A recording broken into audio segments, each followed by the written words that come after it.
So this is the end of the road, huh? Murph right there. Ryan Murphy. Look at Murphy go. Murphy winding it up. Olympic gold gets it. Murphy to take gold. Murphy! What? Huge opportunities coming up for us. I can't wait to see what we do. Who are you? Look, you got to get ready for the next chapter, man. I mean, time on task. You know, we have business things lined up. Like, you know, we gotta be ready for it. What are you talking about? I'm not retired. Murph swimsuits, right? We have like Murph right here. I'm sponsored by Speedo. We'll do 50-50 equity split. I'll handle all the operational stuff, and you're marketing. You'll be the face of the brand. I'll get everything together. It'll be awesome. And you know, once again, I'm 70-30.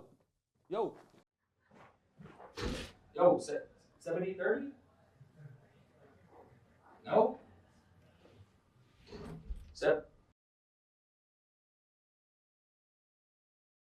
you seen like the studies on microplastics? I mean, I watched the Netflix documentary. Yeah, I'm more just like listening to Huberman. Yeah, it's pretty gnarly. Well, like microplastics are like, I mean, they're like fully everywhere in our body now, and that could have some negative impacts long term. Like, how do you mitigate that? Like, how do you make sure you're you know, as a world record swimmer, you don't have microplastics in your body? I mean, I had like a pretty hardcore like reverse osmosis water filter this past year. So I was running all my water through that. So like always drinking filtered water, trying to drink out of like a metal reusable container instead of a plastic water bottle. At the store, like if you're going and getting produce, not putting it in the plastics, just kind of like, you know, having it loose in the cart, and then just like making sure you wash it really well when you get home. Do you eat seafood? Yeah. You know, the Netflix documentary I was watching, they say like microplastics are all over seafood. Really, even like with salmon and even like farm versus wild. Is there any difference there? I don't know the specificities there. Yeah. But I'm pretty sure there's like microplastics. I mean, I think it's everywhere. It's like it is like relatively unavoidable. Yeah. But like, yeah, I try to just do what I can. I feel like water is like the that's like the filter that your body uses. Yeah. So like, if your water can be as clean as possible, I think that's a great thing. So you're saying if I have reverse osmosis water, yeah, I'm good to go. I mean, it's filtering for a lot of things.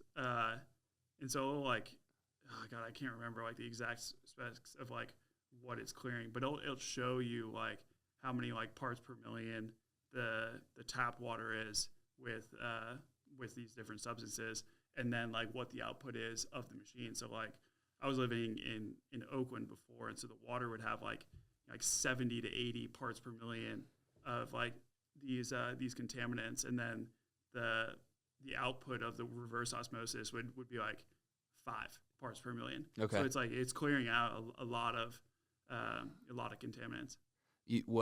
Are we better off with SF water or Oakland water? What do you think? Oh, I have no idea. I've never lived in San Okay. Francisco. I haven't done those studies. I just moved to Orinda. Yeah. And that water is a little bit better than the Oakland water. Yeah. Let's. Yeah. We're walking into a joke talking about San Francisco and Oakland water. Yeah. I know you don't want to swim in the water in the bay. You don't swim in the bay? Oh God, I did Alcatraz one time, and it's just not for me. Like, really? Where'd you swim? Wait, where'd you swim from? I swam from Alcatraz to a marina close to where we are now. Oh shit! You started at Alcatraz. You took Yeah. a boat on Alcatraz, and then from Alcatraz you. Yeah, it's not fun. And I went Speedo, so I didn't go the bodysuit, and so it's not for me. I get scared in the open water. Like you can't really you can't see your hands really. No, like, it seems terrifying. Absolutely terrifying. Yeah, luckily I was part of like a big group. I just picked like a 16-year-old kid that looked like he was pretty good at swimming, and like I swam with him the whole way. Like I was not going to deter from the pack. Wait, what? Wait, how old were you when you did this? This was like this year. It was like Wait, so I guess it was maybe just a year ago. It was like or over a year ago. It was September of 23. So unless Michael Phelps or Ryan Lochte were in that pack, you were literally the fastest swimmer in that pack and the most skilled swimmer. Yet the 16-year-old was the one you wanted to like make sure you followed him because you look confident. Yeah, well, and like a lot of people were wearing wetsuits. So like, okay, like when you're wearing a wetsuit, that's free buoyancy in swimming. So like the wetsuit swimmers were good. Like I think there was one person who just like absolutely went. Like I jumped in the water and I went with a group of people. And so like before we jumped in the water, the plan was like, okay, like our pack of like 4 that we came here with, like we're going to stick together. I jumped in the water and it was like 50 something degrees. Yeah. And I was like, I need to get out of this water like as quickly as I can. Yeah. And so I was like, all right, I'll see you guys at shore. I need to just go. Oh my gosh. What do you think is colder, the Bay Area water or Tahoe? I mean, well, Tahoe's probably warmer like 2 months a year. Yeah. Yeah. I mean, they're both cold. It's freezing. Yeah.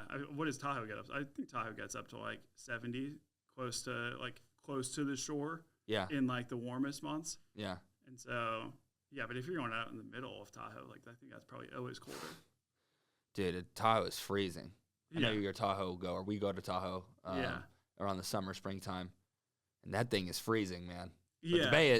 the Bay is absolutely freezing as well. Yeah, yeah. I mean, Tahoe, the deterrent to getting in the water is just the cold. The Bay, the deterrent to getting in the water is the fact that you can't see and the cold. And the waves. And the sharks? The waves. Damn. Like, I ended up swallowing water like twice. Now we're back to water. I swallowed water twice on that swim, and I felt awful the rest of the day.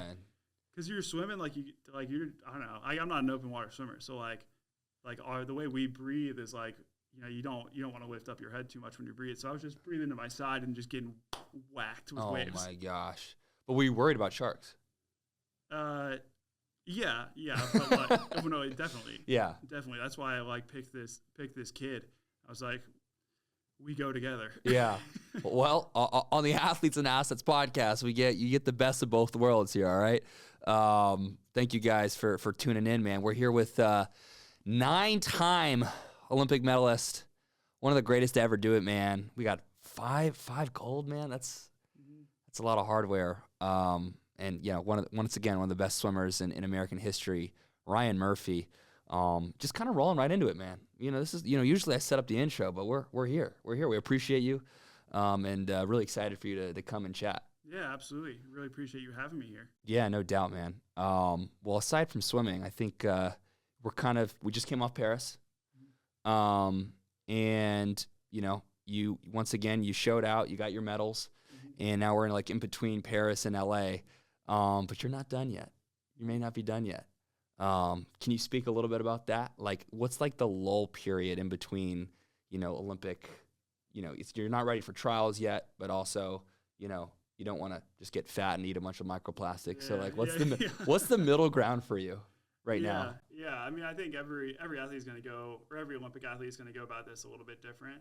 I mean, I think we do have a big meet every summer. So we'll have world championships in 2025, Pan Pacific championships in 26, world championships in 2027, and then Olympics in 2028. I mean, for me, everything is focused towards the Olympics in 2028. So I really work, I say I work from right to left there, working backwards from 2028, trying to figure out what do I need to do in each year in order to be ready for that. And so right now I'm in the mode of really recovering from the previous Olympic year. I think when you're in the Olympic year, you definitely err on the side of overcommitting. I'm doing everything I know how to do perfect. That's what I'm doing. Yeah. And so it takes a physical toll. Obviously, you're busting your butt every single day, but mentally you have to be so disciplined. And so now's my time to kind of catch up on life, socially catch up with friends. Look at some other interests I have outside of the pool, and just kind of round out myself again. Because really for kind of the whole Olympic year. And when I say Olympic year, I'm talking about the 12 months prior to the Olympics. It is fully locked in, fully tunnel vision on trying to be absolutely perfect. Yeah, absolutely. What makes you more nervous? Because right now you are the a franchise owner of Goldfish Swim Club, and so what is it more nerve-wracking to work with a bunch of toddlers in a pool who've never swam before, and you got to worry about what that's going to be like, or the gold medal relay? Yeah, I think they're nerve-wracking in different ways. Okay. I think from Goldfish Swim School, like we have so many safety precautions in place. Like specifically at my school in Jacksonville, Florida. And the reason I did Jacksonville, Florida, that's where I grew up. From, yeah. That we have but we have like 25 out of our 31 employees are lifeguard trained. And so like that's like the baseline first thing you need. You're good. You're good. You're safe. And so it's like, if kids showed up to a swim lesson in one day and there was no lifeguard on the deck, like we can't have swim lessons. And so like we made sure that our instructors were all incentivized to get the lifeguard training, and that just gives us a peace of mind. Like we're going to do everything we can to make sure that this is a happy experience through and through. And so that the parents sitting on the other side of the glass window, they know that their kids are in really good hands at our facility. Yeah, no, absolutely. We'll definitely touch on that in a little bit. But I'm curious, what do you think at this point, man? You've accomplished so much. Like, what has been the greatest moment you think of your swimming career? I gotta know. We gotta know. Like, what was like what's like the best moment you've had? Yeah. I mean, I think honestly, in terms of like pure excitement, it is hard to beat NCAA swimming. Wow. So we won the team national title my freshman year of college. And that was insane. And I think it's just because like you're competing alongside people that you're seeing every day. You understand what every single person on the team has put in order to have success in that moment. You're living with the guys. I mean, my freshman year, we were all on the same floor of the dorm. So like you're waking up at 5:30 in the morning, like you're eating together, you're brushing your teeth together. Like it is all hours of the day with each other. And so there's just an incredible bond. I mean, the Olympics is insane, and like competing on relays with Michael Phelps, breaking world records in relays with Team USA. Those are all really, really exciting experiences as well. And I think there's definitely more nerves on the front end going into those races. But just like the pure amount of guys that you have at NCAAs, like it's 18 guys that you just know so well. Yeah. And everyone is pushing towards the exact same goal. Yeah. Like that's hard to beat. Damn, man. So winning NCAAs, that was bigger for you than setting world records.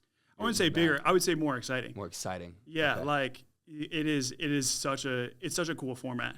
And like NCAA swimming and Olympic swimming is a completely different format. Yeah. NCAA swimming is like, it's a 3-day competition, and it's all team based. So you're going head to head against other schools. Like I can't tell you what individual places guys got in individual events at NCAAs, but like I know that on the last day when we needed it, we had a miler get second. So it's just like you're kind of just like clawing for every single point. Yeah. Where the Olympics, like, ultimately you kind of end up looking at gold, silver, bronze, and that's kind of it. Yeah. Wow. That really puts things into perspective. Because even though, the medleys, the relays are a team sport, but even if you're not racing in the same race as someone else, you still feel like they're part of your team, and you're like cheering them on, like they're your teammate.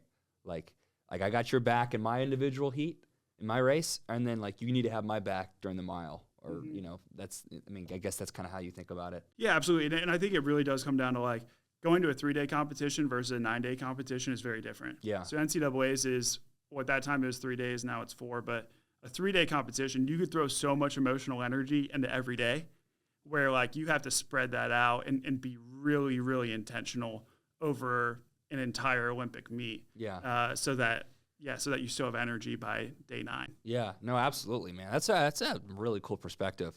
And I appreciate you kind of reflecting on the swimming, because right now, once again, you're in like between Olympics, and you mentioned that, yeah, it's like time to, what are some other interests outside the pool? And you've been up to some really cool stuff. I think let's go back to Goldfish Swim School. You know, you're teaching kids how to swim there in Jacksonville, Florida. You know, kind of owning that facility, right? Mm-hmm. What has that taught you about entrepreneurship and, like, you know, running a business? I mean, it must be a totally different world, but also similar things that maybe you take to swimming to that. Like, what has that experience been like? Yeah, I mean, I think you do, in a similar sense to athletics and specifically the Olympics, like, you kind of have to expect the unexpected when you're opening up a business. Like, there's going to be a lot of things that, you know, it kind of always feels like you're taking losses.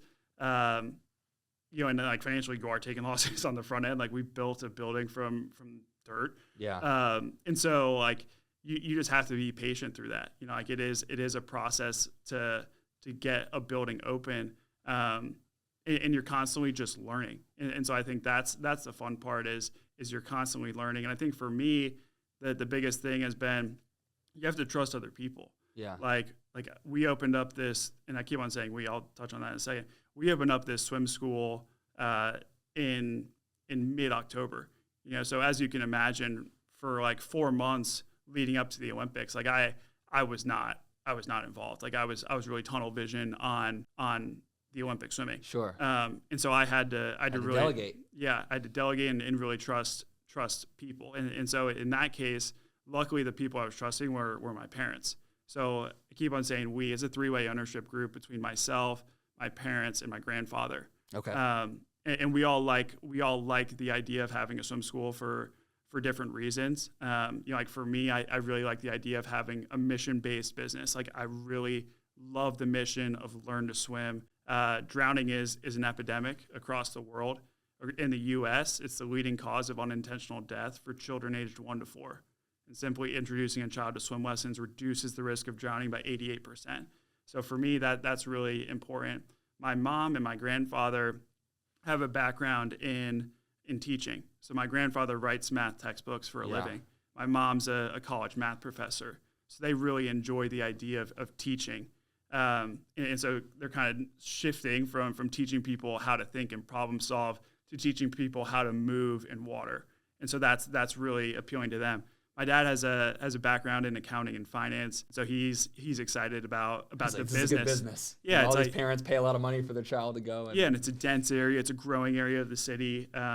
So like very bullish on the Jacksonville area in terms of long-term potential as well. That's perfect. When you said, you know, things can be very unpredictable, you know, the first thing that came to my mind was a bunch of 3-year-old toddlers who don't know how to swim trying to cannonball into the pool, and then you got to go and like get them. That's the first thing that like came in my mind when you're talking about that. Yeah, luckily when the kids walk into the door, like it is like it's like a machine. Like, it is very, very process oriented. So the parents walk their kids to the lane.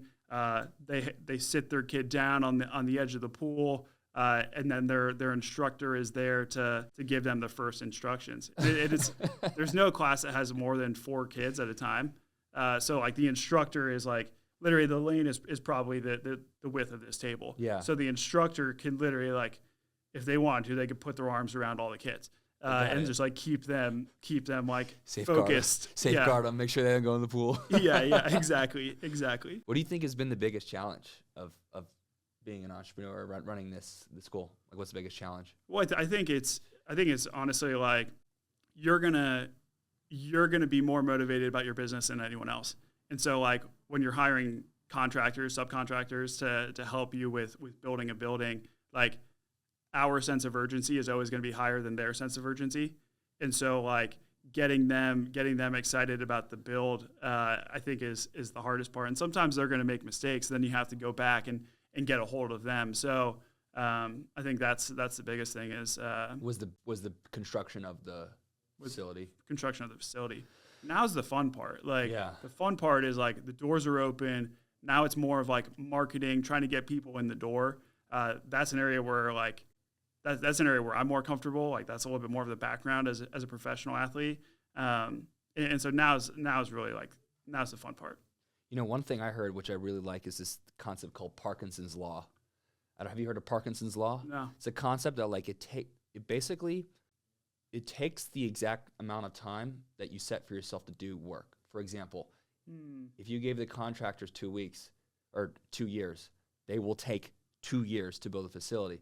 But if you gave them 2 weeks, and everyone was agreed to 2 weeks, everyone is going to do everything in their power to make sure everything is done within 2 weeks. That's kind of the law at a high level. Now, 2 weeks may be extreme for this example. Yeah. But when I think about that type of work and making sure things are being built fast, the timeline, giving the timeline is so important. It's like this Parkinson's law concept, because you give someone more, they'll go slower.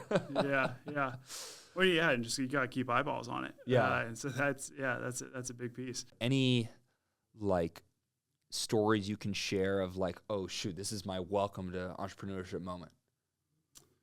Ooh, that's it. No, I can't share the initial one that came to mind. No, I can't share that. It's it's like an ongoing. It's like there's a lawsuit. So so that is. But I think I'll go more of the happy side. I think it's so cool being in the facility. As you can imagine, kids that are, we're teaching kids from 4 months old all the way to age 12. So there's going to be a high level of fear for a lot of kids learning to swim for the first time. Yeah. And so our lessons are 30 minutes. And so over the course of 30 minutes, it's just really rewarding to see, kids that, for the first 10 minutes, they're just wailing, crying. And you could see their parents are on the other side of the glass watching, and they're super nervous. And then over time, you just watch that comfort build. Yeah. And I think that's just the most rewarding thing is making a positive impact on children specifically is so rewarding, because it's a skill that they can take for the rest of their life. Swimming is a life-saving skill, and that's awesome at the core of our business. That's the mission. But on the other side, obviously I'd love to grow the sport of swimming. I'd love if these kids actually love the sport and take to it and want to do it long term. And so when you see that love starting to build, that's the coolest part. That's awesome. And I wanted to set the stage here because, capture that just entrepreneurial mentality and kind of package it in what also you've done which is you're an angel investor. You've written some checks into some companies. If you don't mind me, I'll list off a couple of them. Any Question, which Whoop acquired, Cortex. Is it Cortex Labs or Cortex? Forgive me. Cortex EP. Cortex EP, acquired by Boston Scientific, Skillset, Summit Labs, and more, man. When did you get into this? So you're from Jacksonville. You live here, though, right? So maybe you got exposed to the Silicon Valley way of doing things. But, talk about your first investment. What was that? What happened? Yeah, absolutely. So I'll take it back to I'll just kind of give a brief rundown of what I've been doing since college. So I was business administration undergrad at Cal. Yeah. And business administration undergrad at Cal is they're trying to breed entrepreneurs. It's a very broad major. And so you meet impressive people. You meet impressive people in your classes that are already working on their own businesses. After I graduated from college, I spent 2017 to 2021 on really, being my own entrepreneur. In swimming, you have to market yourself. I view myself as the CEO of. Yeah, you're a business. Yeah. You're yourself. Yeah, I technically am an LLC. I'm an independent contractor with brands. Yeah. And so I really focused in on the personal branding, marketing side of the sport between 2017 and 21 in order to attract sponsors personally.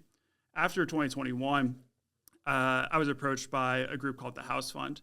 So they're a seed and pre-seed stage investment group in Berkeley, and they're only investing in companies that have a Berkeley co-founder, whether that's undergrad or professors. So no Santa Clara exceptions here.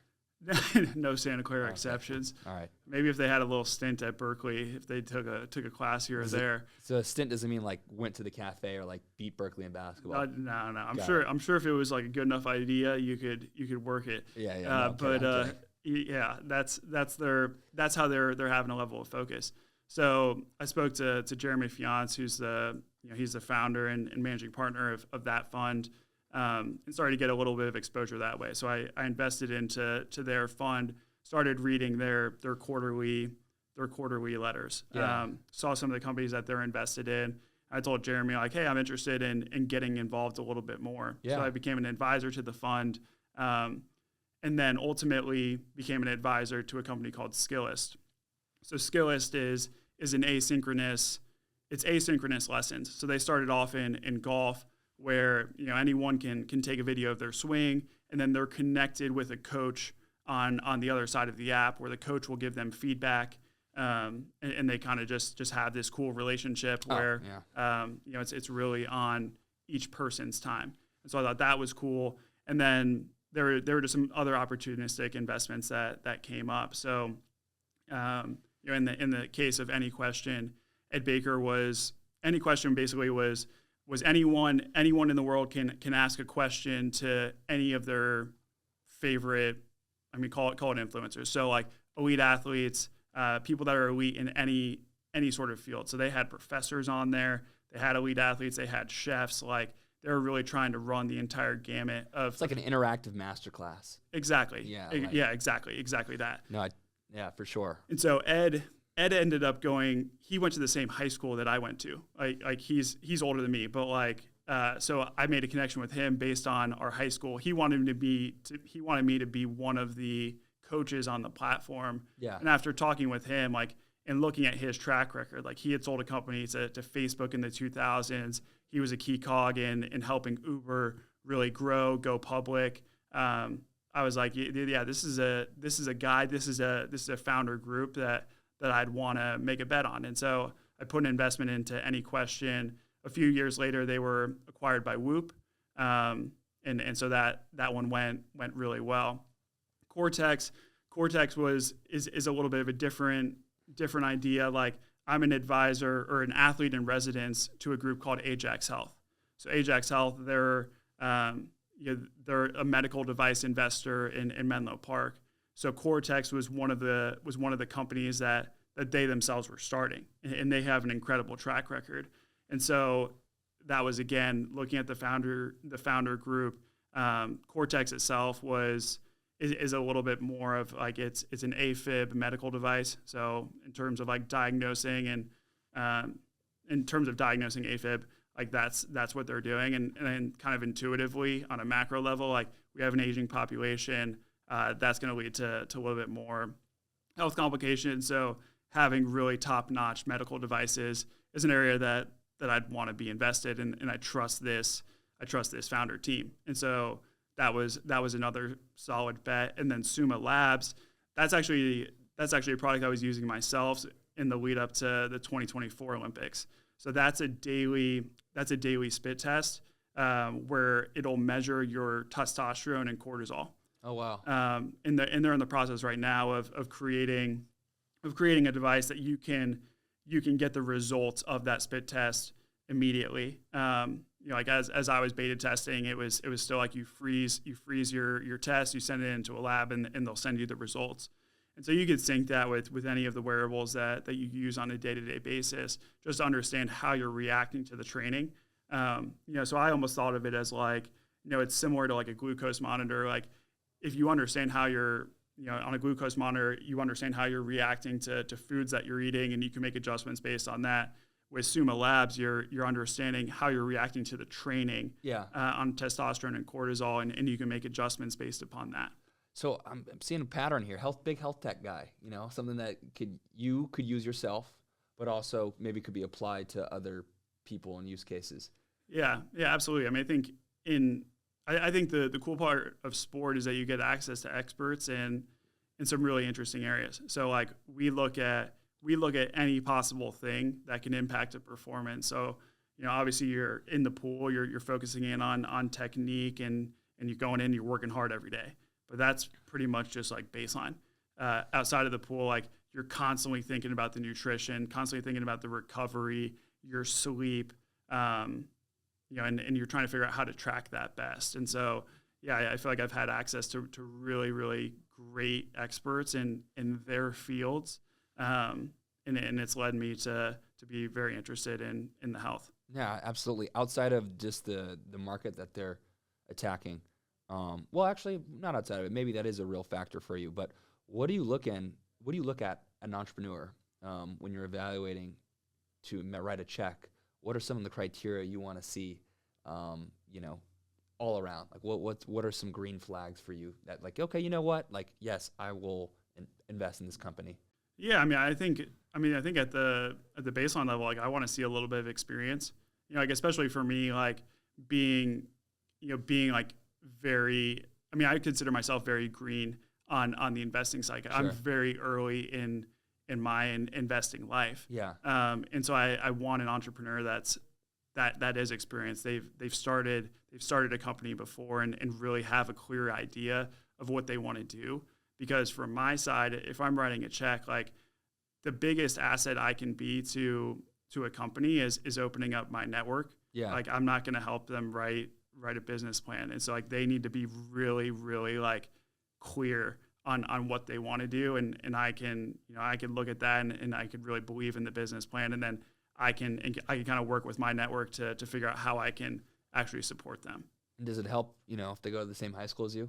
Is that checks a box? Well, that helps me to get into the deal. Yeah. I think I think you really like any sort of connection point that you can make with founders, I think is great. Cause like, obviously having a level of like technical ability and vision is awesome, but you also want to like suss out like who are they as people? Like, can I trust this person? Do I trust that they're like really, really bought in on this? They're going to put everything they have into growing this company.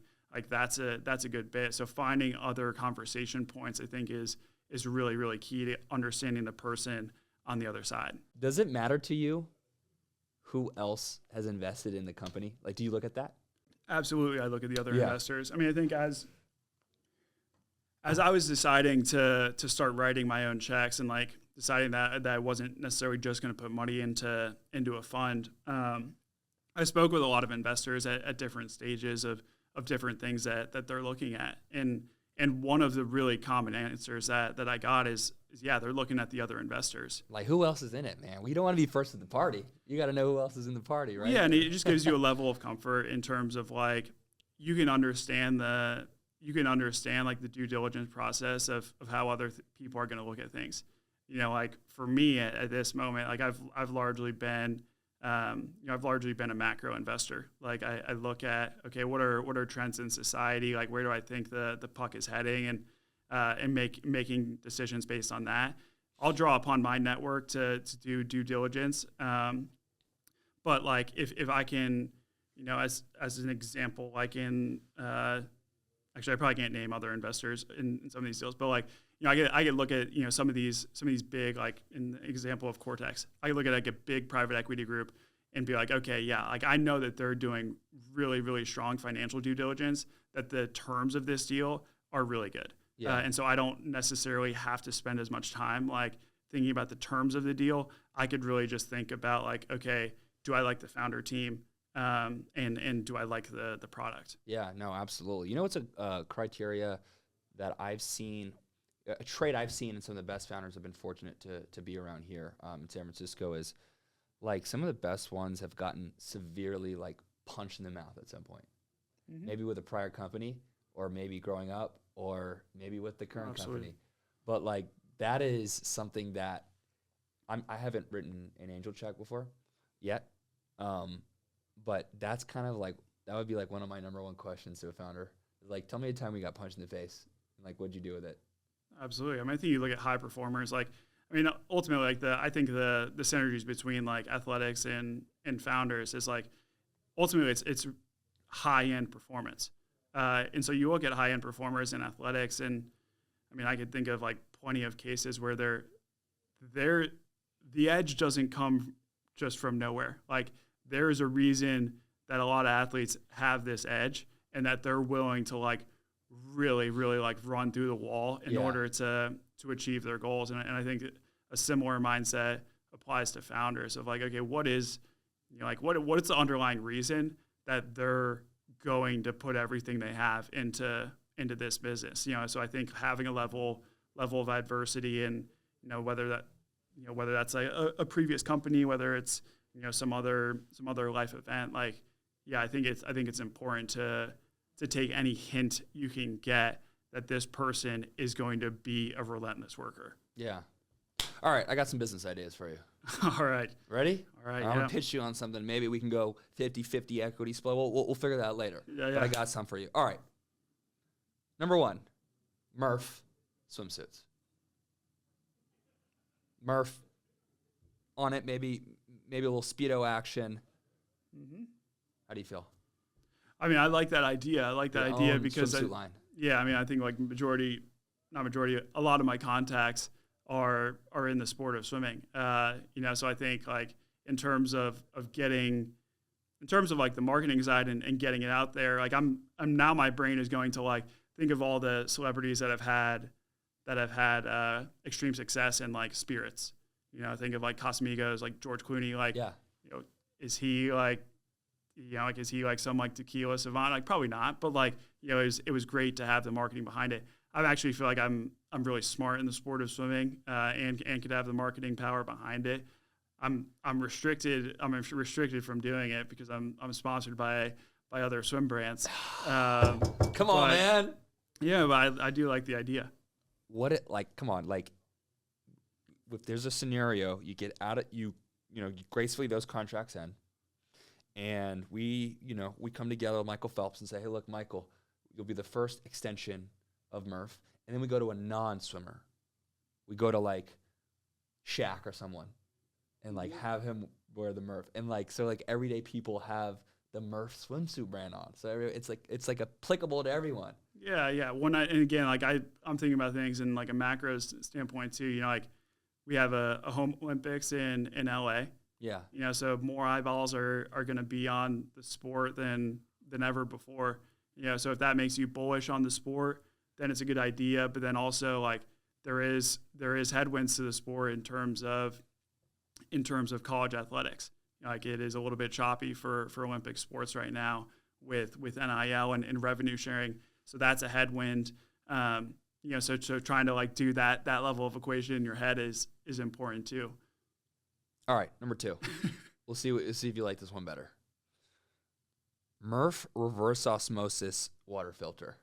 With the marketing play that because there's no microplastic water going in your body, you swim fast as hell. And if people want to do that, they need to drink non-water with no microplastics in it. And that's how we market the Murph reverse osmosis water filter. I like that one. I do like that one. I mean, I think like we are as a society moving towards healthier habits, and filtering, like having a really, really strong filtration system on water is a great idea. I'm already a user of that product. So throwing some interesting marketing behind it. What product do you use? Like I can't remember. I honestly can't remember the name of it. That's the bit. See, you can't even remember. You use it. Yeah, exactly. So I see white space. Yeah, there could be opportunity there. It also could be a smaller footprint. Like the thing I was using was relatively big. So if it just ends up being like an attachment to a faucet, something small, compact. Exactly. I like that one. Is Brita the big like filter player? Who else? It wasn't Brita. I wish I can remember the name. I'll go on. I got it off Amazon, so like I'll go on Amazon later and I'll know in a second. But yeah, okay. This one's a wild card. I don't know how you feel about this one. We couldn't do this in the Bay Area, but we can do it in Florida. Murph jet skis. Jet skis. I mean, that's okay. Well, They're fun. I mean, it would be throw that out of the. God, it'd be cool, like personally, to have a jet ski company. But yeah, not. No one can swim as fast as you, so if you can't beat them, you can use other ways. Yeah, I like it, but not for me. No, not a jet ski guy. No, I mean, I am a jet ski guy. I do too. enjoy jet skis, but yeah, I'm not an engineer. I feel like I need to be like really a wizard behind the scenes to create something that's never been seen. Well, you don't know how to design Speedos. Someone has to manufacture it. That's true.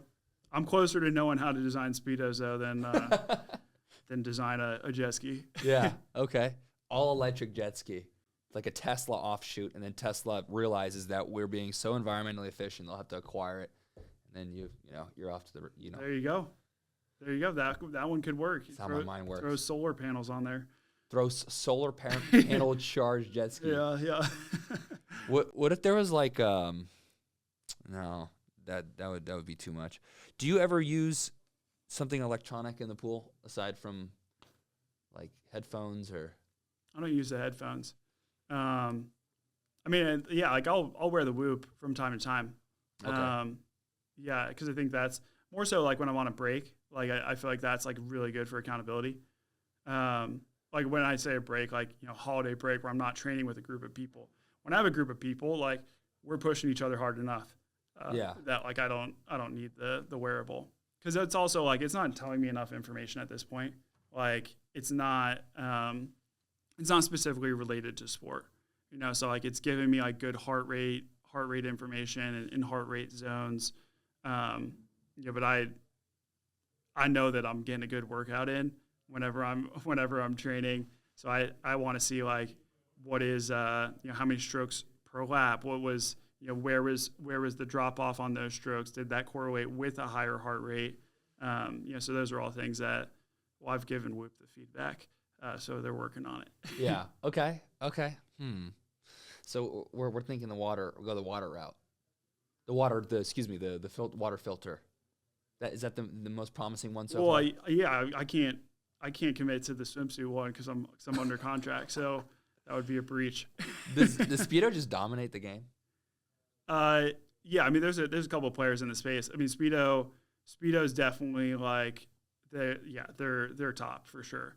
Yeah, I think in Europe, Arena has a pretty good footprint. Tier has done well. Yeah, so I mean, there's a couple players. It's definitely not like a monopolistic space. So it is a highly competitive area. Arena swimwear. Mm-hmm. I've never seen this one before. Yeah, I mean they're big, like, yeah, but they're really big in Europe. Yeah, you've definitely seen Tier before. Like they typically sell in similar places as Speedo. Yeah.